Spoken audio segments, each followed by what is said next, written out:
Hello. So, nung nakaraang dalawang lesson, 'di ba, pinag-usapan natin or pinag-aralan natin yung mga tinatawag nating rings at fields. Nalaman natin na ang mga fields ay special na type lang naman ng mga ring kung saan yung mga non-zero elements ay may mga multiplicative inverse.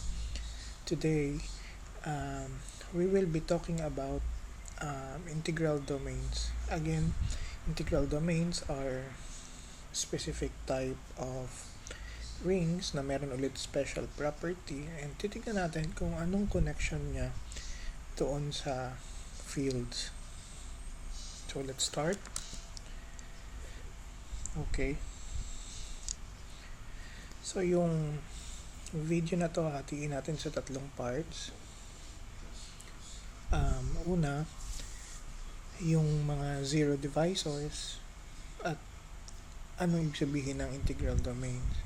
Ang integral domains kasi ito yung mga rings na walang mga zero divisors na tinatawag. And then mag-establish tayo ng mga certain properties ng integral domains, and finally pag-aaralan natin yung tinatawag na characteristic of a ring, and how does it help para ma-characterize natin yung mga tinatawag nating integral domain. Okay. To start, let us begin with an algebra problem. This is an high school algebra problem. Magsasolve tayo ng quadratic equation. So for example, you are asked to solve for the real solutions of x squared minus 7x plus 12 equals 0. So normally, sa high school algebra na class, mayroong iba't ibang method kung paano to isa-solve, at isa dun sa mga method na yon, kung yung pinakamadali pero hindi laging madaling nai-apply, ay yung tinatawag na factoring method. Pina-factor mo natin yung quadratic polynomial doon sa left hand side. So alam natin na ang mga factors ng x squared minus 7x plus 12 ay dalawang binomials na ganito ang itsura. Mag-iisip tayo ngayon ng mga factors ng 12 na ang sum ay negative 7. Okay, so and then we can see that the required factors are negative 3 and negative 4. So yung x squared minus 7x plus 12 magka-factor into x minus 3 times x minus 4. And then, kasunod na ito, ine-equate natin yung bawat factor to 0. So ang conclusion, either x minus 3 is 0 or x minus 4 is 0. Consequently, either x is 3 or x is 4. So kaya nga masasabi natin na may dalawang roots or dalawang real solutions yung equation natin. Kung mapapansin nyo, merong isang property ang mga real numbers na ginamit natin dito to solve. Very crucial yung property na yun.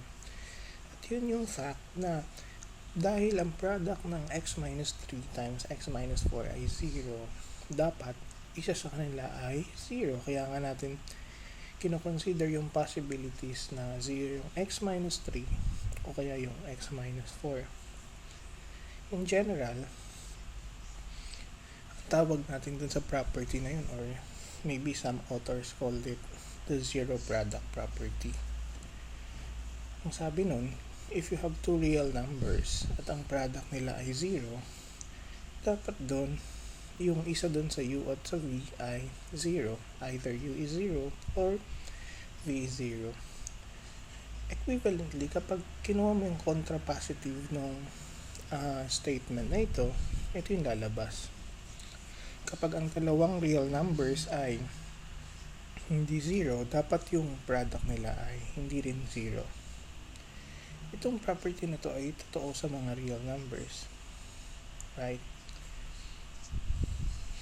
So, however, when we talk about rings in general, for example, when you look at the ring Z sub 12, you see that 3 times 4, dahil kakaiba yung multiplication dito, ang 3 times 4 ay 12, pero we're doing it modulo 12, so the answer is 0. You see?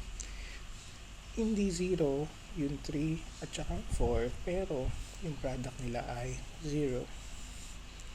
If that isn't weird enough, meron pa akong isang example. In the ring of 2 by 2 real matrices, you can consider the matrices as shown. Kapag i-multiply natin sila, let's see, ganito yung multiply, diba? 1, 1, 1, 1, 1, 1, negative 1, negative 1. So, 1 times 1 plus 1 times negative 1 is 0. Then, 1 times 1 plus 1 times negative 1 is 0.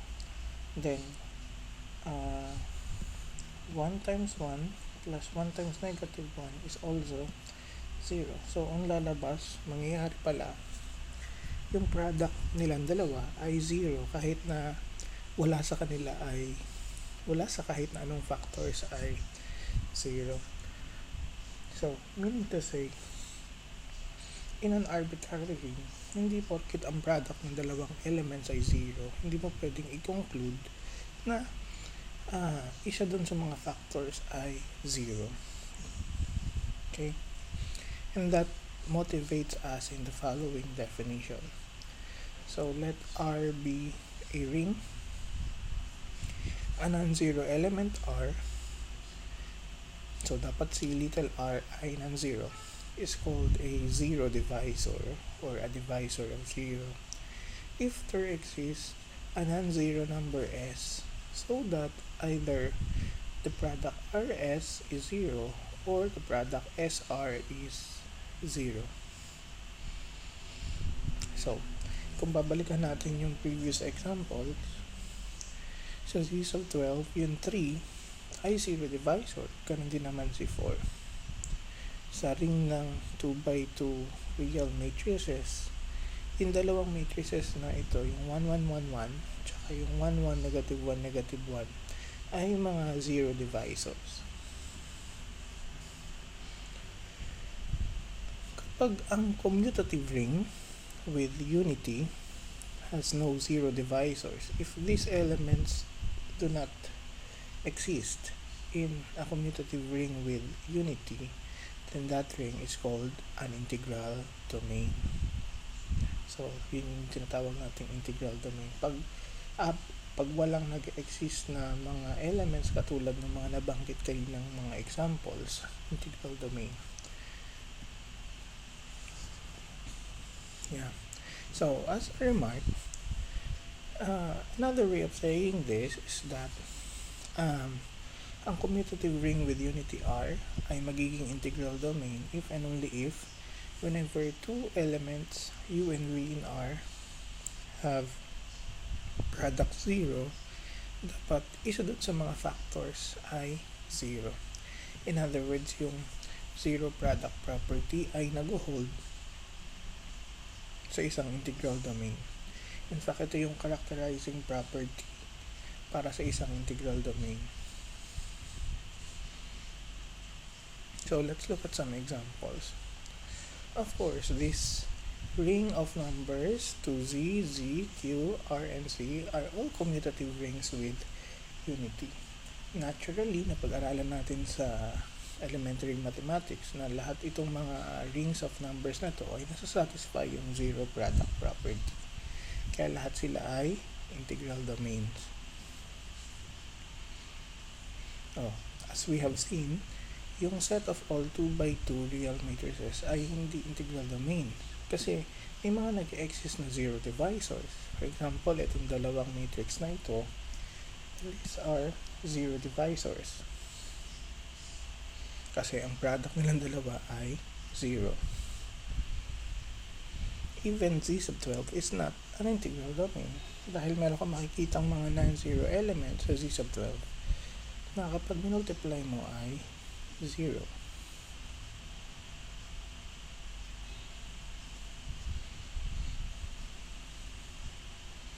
Next, let's look at the ring z sub 5 instead.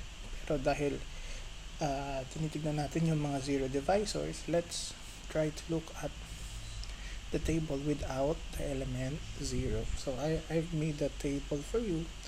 Multiplication table lang ito kasi yung pagiging zero divisors ay may kinalaman lang naman sa multiplication. As you can see, none in the table ay 0. Wala kang makikitang product na 0 dito kung ang mga minamultiply mo ay hindi naman 0. So in short, walang lumalabas na 0 sa kahit alin dito. Right? So, as a consequence, yung z sub 5 ay isang integral domain because wala siyang mga zero divisors. So, interesting, no? Kasi yung z sub 4 ay hindi integral domain, pero yung z sub 5 ay integral domain. Kaya nga, a general question would be, kaya nagiging integral domain, ano z sub n? Ano ko yung mga values ng n for which yung z sub n ay integral domain? First of all, meron muna tayong result. Lahat pala ng field, alala ng mga field, pag sinabing field, lahat ng mga non-zero elements ay units, meaning may mga multiplicative inverses. Kapag pala ang isang ring ay isang field, automatic siya ay integral domain. When you look at the figure on the left, ito yung Venn diagram. Makikita mo yung Venn diagram? Diba? Ito yung mga integral domains, yung blue, yung mga red, yung mga fields. So, nasa loob ng mga integral domains ang mga fields. So, how do we show that this is true? So, let's write a proof. Let's take an arbitrary field F. Suppose that because we wanted to show that F is an integral domain, we will consider the elements whose product is 0. So let U and V be elements of F such that U times V is 0. What we wanted to show here is that isa sa U at saka sa V ay 0. So look at this argument. Kung si U ay hindi 0, dahil si F ay field, dapat siya ay unit. So meron siyang inverse. Thus, having assumed this, yung V can be written as 1 times V, right?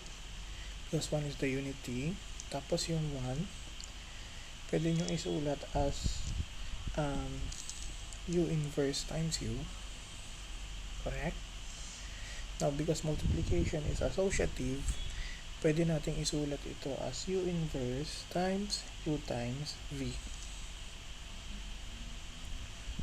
But by hypothesis, U times V is 0. So I can replace U times V by 0. The product of any ring element by 0 is 0. So ang nangyari, kapag daw yung U ay hindi 0, automatic yung V ay 0. Eh ang U naman dalawa lang yan. Kung di siya 0, hindi siya 0.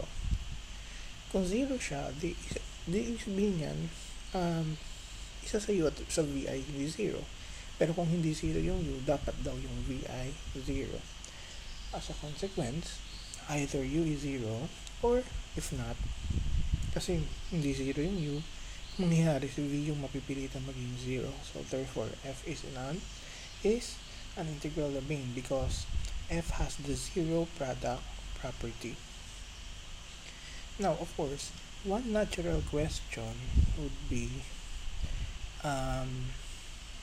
lahat ba meron bang integral domain na hindi filled? Yes. Naalala nyo yung ring na Z, it's an integral domain, but it's not a field kasi ang mga units ng Z, again, 1 and negative 1 lang. So as you can see in the diagram on the left or on the sidebar, yung ring na Z matatagpuan nyo dun sa blue region na wala doon sa red. Right, let's now establish more properties of integral domain. Okay, kung meron mang isang property na very useful kapag ikaw ay nasa integral domain, ito yung tinatawag natin cancellation law. Naalala nyo nung sa algebra ng pambata, pag meron kang product na AB at equal siya sa product na AC, kung hindi naman 0 yung A, pwede mong i-divide both sides by A. Ang magiging conclusion is that B is equal to C. So this is actually a formal statement of that property, at yung property daw na yun ay nag-hold exclusively sa mga integral domains. So let me read the theorem for you. So let's say D is a commutative ring with unity, and let's say the unity is 1. The following are equivalent statements. Si D daw ay magiging integral domain. Number 2, for all A, B, and C and D with A not 0 and AB is equal to A, the equality of AB and AC will imply that the equality of B and C, basta si A ay hindi 0. So, ibig sabihin na equivalent yung dalawang statement na to, yung property na yan, or yung cancellation law na yan, ay nag-hold sa isang integral domain. At kapag meron kang commutative ring with unity where this holds, dapat siya ay isang integral domain. So let's write a proof. So let's first prove that the statement 1 implies the statement 2. So here we assume that D is an integral domain. To prove 2, we take arbitrary elements A, B, and C from D, where A is not 0 and AB is equal to AC. We shall prove, dapat nasa isip nyo, ang ipoprove natin is that B is equal to C. Paano natin makakancel si A? Sana dito lang tayo sa integral domain nagka-cancel. Huwag natin gawing kultura yung cancel culture.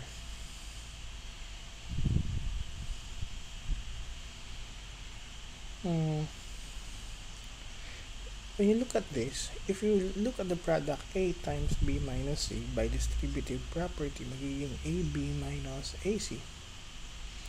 But by hypothesis, yung AB ay equal sa AC. Therefore, yung AB minus AC will be 0. So, yung product na A times B minus C ay 0. Now, remember, by assumption, tayo ay nasa loob ng isang integral domain. Kapag ang product ng dalawang elements ay 0, dapat isa dun sa dalawa ay 0. So, either A is 0 or B minus A is 0. But by hypothesis, A is not 0. Therefore, ang 0 dapat yung B minus C. And that implies that B is equal to C as required. So that proves statement number 2. We now prove the reverse. No? We will now assume statement 2, and we have to prove that D is an integral domain. Meaning to say, dapat ma-prove natin na nasasatisfy ni D yung zero product property. So we will take two elements, U and V in D, and assume that their product is 0. Dapat mapatunayan natin na isa sa U or sa V ay 0. So let's say, again, ganun ang argument. I-assume mo na hindi 0 yung isa. Dapat ma-prove mo na 0 dapat yung isa. So, kung hindi 0 si u, no, look at u times v by hypothesis that 0, right? But, ang u times 0 ay 0 rin naman. Right? So as you can see, the product u times v equals 0 and it equals u times 0. You see? Si u ay hindi 0, tapos common siya dito sa kaliwa yung equation. So by hypothesis or by statement number 2, pwede mong cancelin si u on both sides. What we have as a conclusion is that v is 0. So therefore, again, either u is 0 or v is 0. And it proves that D is an integral domain. So, ibig sabihin, tapos na. Na-prove na natin yung theorem. Yung cancellation law ay nag-hold exclusively sa mga integral domains. By the way, therefore, nag-hold din ito sa mga fields kasi ang mga fields ay integral domain. By the way, di ba, hindi lahat ng integral domain ay field, kagaya ng ring of integers. Pero, according to this property, kung ang integral domain mo ay finite lang ang laman, 10 ang laman, ganyan, 1,000 ang laman, kahit 1,000,000 yan, as long as finite ang integral domain mo, automatic siya ay field. Again, lahat ng field ay integral domain, hindi lahat ng integral domain ay field, pero pag ang integral domain ay finite, automatic siya ay field. Naintindihan nyo? Kaya kung meron mang integral domain na hindi magiging field, dapat infinite yun. So that's the consequence. So let's try to prove this property. So let's say D is a finite integral domain. We have to show that D is a field. So kailangan natin ipakita na lahat ng mga non-zero element in D ay unit or may mga multiplicative inverse. So ang gagawin natin, pick an arbitrary element Q from D na hindi zero. This is quite abstract kasi gagawa tayo ng function. Let's call it lambda u. The function lambda u, now lambda u is associated to your choice of u, kaya nga lambda u ang pangalan. Kapag may napili ka ng isang u na hindi zero, i-construct mo yung function na lambda u. So pag nag-iba ka ng choice ng u, mag-iiba rin yung meaning ng lambda u. You understand? So yung lambda u na ito is a function sending the elements of D to another element of D. So, ang definition ng lambda u, let's say meron kang x sa D, ang lambda u of x is u times x, or we can verbally describe it as a left multiplication by u. So, yun yung ginagawa ng lambda u. So, we can prove that lambda u is 1 to 1. Naalala niyo kung paano ginagawa yun. So, ganito, let's try to show that lambda u is 1 to 1. Kukuha ka ng dalawang x mula sa D, and we will suppose that lambda u of x1 equals lambda u of x2. Ano dapat mapakita dito? Diba dapat ang maipakita natin, dapat ma-prove natin na x1 ay equal sa x2. Ganyan ang 1 to 1, diba? Now, kapag sinabi mo lambda u of x1 equals sa lambda u of x2, what does this mean? By the definition of lambda u, it only means to say u x1 is equal to u x2. Now remember, si u ay hindi zero by the choice that we made, right? And u is common to the left and right. Right? Yung equation natin. So because we are working in an integral domain, the cancellation law holds. So natin dito cancellation law. So pwede natin cancelin yung u. Ang may iwan dito, x1 is equal to x2. Therefore, lambda u is 1 to 1 as required. You see that? Okay. Ito na yun yung nice. Dahil si d ay finite, 1 to 1 yung function nyo, automatic na siya ay bijective kasi, or bijection. Kasi, let's say, meron kang yung limang daliri mo sa kaliwa, saka ito yung kaliwa nyo pala. Kasi may kaliwa. May limang daliri ka sa kaliwa, may limang daliri ka sa kanan. Gagawa ka ng 1 to 1 mapping. When you say 1 to 1, dapat magkaibang daliri dito, dapat ang lalandingan dito magkaibang daliri rin, right? So kapag ginawa mo yun, kahit anong matchings ang gawin mo, lahat ng daliri sa kaliwa or sa kanan magagamit. Kaya nga automatic siya ay onto, therefore bijective. Di ba kapag bijective, parang si lambda u ay permutation lang naman sa d. Ang gagawin natin, look at the diagram on the left. Ito si d. Now look at the unity. May unity ang mga integral domains by default, right? So dahil si lambda u ay permutation lang naman si d, si 1 dadali niya somewhere, right? In fact, sa u times 1.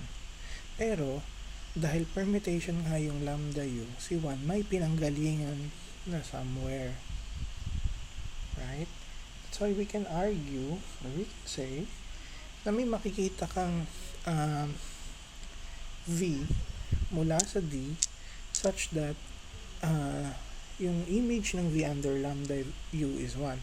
So, kung iisipin mo, si v yung panggagalingan ng element na 1. But lambda u of v means u times v. Kaya nga ang conclusion, uv is 1.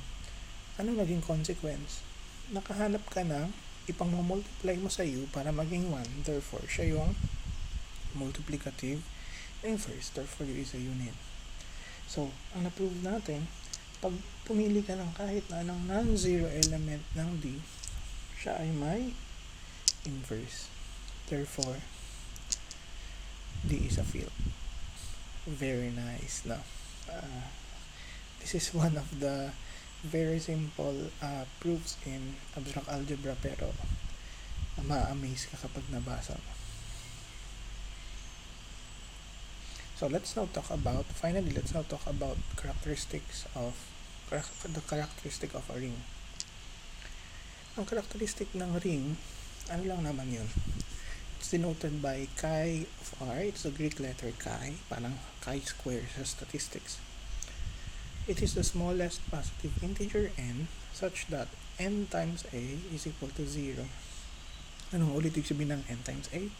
I-add mo si a sa sarili niya ng n times. Kailangan yung sum na ito ay 0 at mangyayari yan dapat for all a in r. Now, alam niyo, pwedeng walang ganyang integer na mag-exist. Kapag nangyari yun, we define the characteristic to be 0. Okay? By the way, if a ring has a unity and has a positive characteristic, not 0, then yung characteristic niya is the smallest n, so that n times 1 is 0. In other words, you don't have to check it for all a. Ang kailangan mo nilang tignan yung unity. Ilang beses may i-add si unity sa sarili niya para makabalik ka sa 0. Talking about characteristic multiplicatively, parang sa parang nung nag-aaral tayo ng cyclic groups, parang meron tayong element na kapag inad mo ng inad, mabalik ka sa zero, right? Naalala niyo? Similar to that. Parang counterpart. Bakit? Kasi pag may arbitrary a ka na element ng r at meron kang integer na n, yung na kasi pwede nyo isulat ng ganyan. A plus a plus a plus a plus a and so on. Now, lahat ng a pwede nyo gawing a times 1. Now, by distributive property, pwede nyo factorin yung a, mangyari ganun. Kaya kapag nag-0 na yung 1 plus 1 plus 1 plus 1 and so on, 0 na rin yung n times a. So, do you understand bakit yung unity lang ang kailangan yung tignan? So, now, lahat itong mga rings na ito, yung 2z, z, q, r, and c, have characteristic 0 kasi lahat sila, well, mula sa z, pataas, lahat yun may unity. Ang 1 naman, ang number na 1, pag inad mo ng inad sa sarili nyo, never babalik yan sa 0, di ba? Sa 2z, ganun din. Pag meron kang even integer na non-zero, i-add mo yan ang i-add sa sarili niya, hindi yan babalik sa 0. Okay, next example. Yung z sub n. Diba lahat ng z sub n ay may 1. So z sub 4, for example, ang 1 plus 1 plus 1 plus 1 ay 0. Kaya, at nagiging 0 for the first time yon sa pang-apat na beses. Kaya ang characteristic ng z sub 4 ay 4. In general, ang characteristic ng z sub n ay n. Kasi ang 1, pag inad mo ng n times sa sarili niya, 0 yun. Ito yung smallest number of 1 na kailangan mo para makabalik sa 0. If x is a non-empty set, the ring consisting of all functions from x to z sub 2 has characteristic 2. Bakit? Kasi pag kumuha ka ng arbitrary na function, let's say f, let's say mariman kong f from x to z sub 2. So, kung ano man yung f of x mo, this is either 0 or 1. Diba?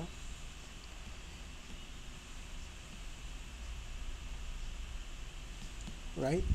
Kung ano man yung x mo, doon sa x, lagi lang yung 0 or 1.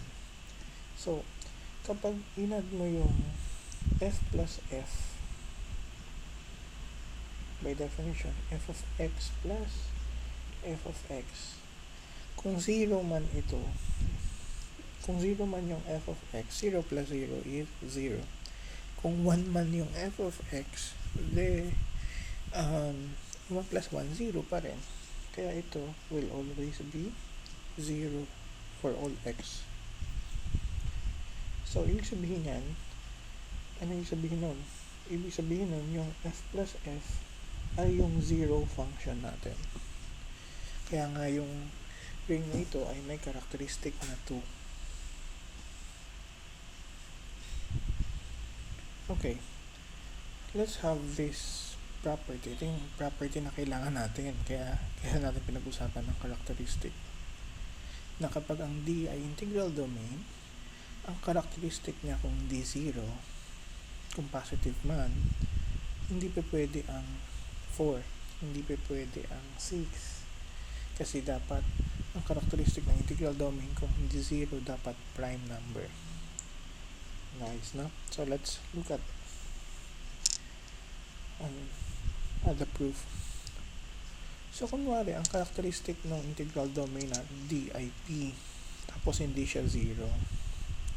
Definitely, the characteristic cannot be 1. No, kasi, ang 1 times 1 ay 1, hindi 0. Okay? Kasi 1 yung unity. If you multiply 1 on the left, so 1 is 1, hindi naman yung 0. So, ang proof natin na gagawin ay by contradiction. Kunwari, hindi prime si P.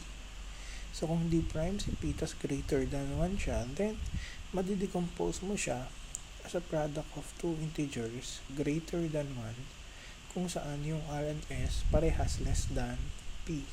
Composite nga kasi si P. So, kunwari, ito yung mangyayari, hindi siya prime. So, we need to be able to come up with a contradiction. Look at this.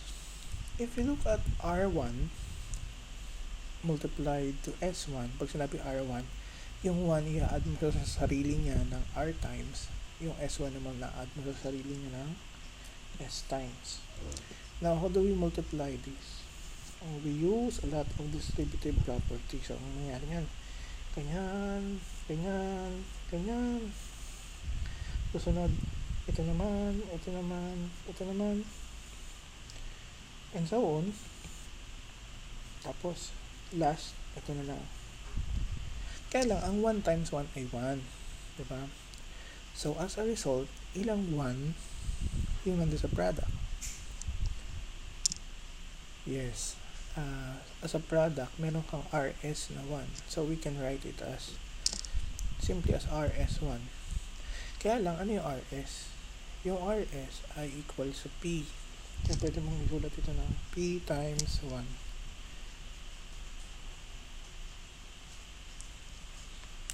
Wait. Tapos, di ba yung P, yung characteristic yun nung D by assumption. So, ang P times 1 dapat 0. Since, dahil si D ay integral domain, yung R1 times S1 ay 0, dapat isa sa R1 or S1 ay 0. And according to this statement, this contradicts the minimality of P. Kasi by definition, si P yung pinakamaliit na integer, positive integer, so that P times 1 is 0. How come na may mas maliit sa P, either R or S, na ang R times 1 ay 0 o kaya yung S times 1 ay 0 rin? Diba? So, this is clearly a contradiction. Kaya dapat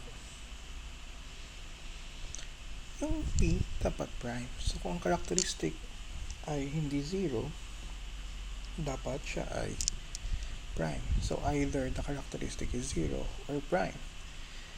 Now, what are the nice consequences of this result? So, ito. Ang characteristic nga kamo ng Z sub n ay n. Kaya lang, dahil integral domain yung so, magiging integral domain therefore yung Z sub n if and only if dapat yung n ay prime. So, as a result.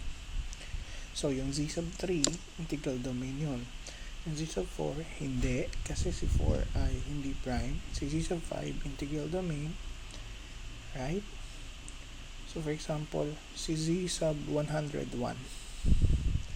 Is 101 prime? I think yes. So, ang Z sub 101 ay integral domain. As a consequence, ang mga finite na integral domain, di ba, field din. Kaya nga, as a consequence, yung Z sub n din ay field if and only if n is prime.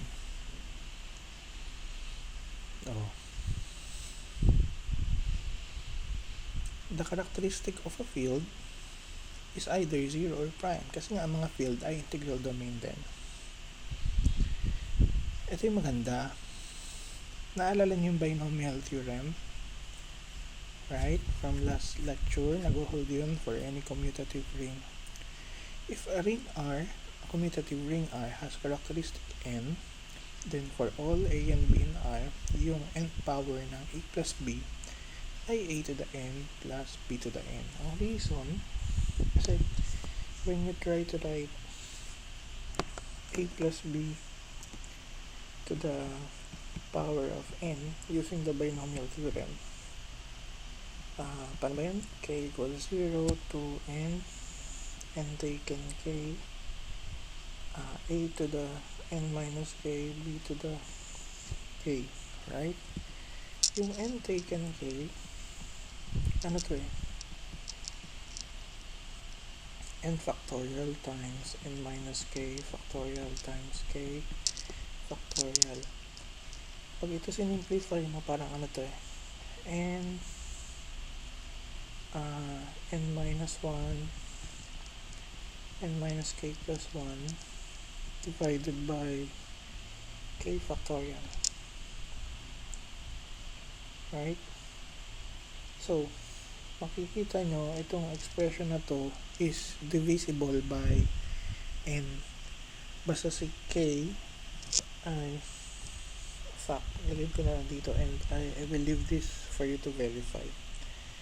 Yung n dinidivide kasi yung n taken k for k equals 1 to n minus 1.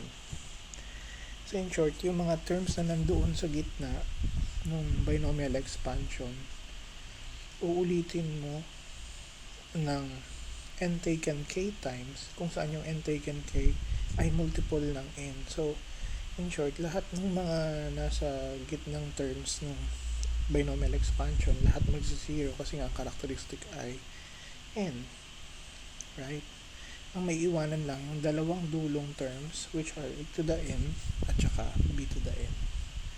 So kaya nga kapag z sub 3, pag nasa z sub 3 ka, ang a plus b cube ay a cube plus b cube. Okay? So for the last slide, again, pwede nyo screenshot ito. These are some of the exercises that you can try working on. Okay? Sa next na lesson, pag-aaralan naman natin yung mga tinatawag nating polynomial rings. Ito yung mga rings na mabubuo mo gamit ang mga existing na rings. Gagawin natin silang coefficients ng yung mga elements ng rings na yun, gagawin natin coefficients ng mga polynomial. In fact, for malaking part o malaking portion ng semester na to ay tungkol sa mga polynomials. Kaya magko-concentrate tayo doon in the near future. Okay, see you in the next video.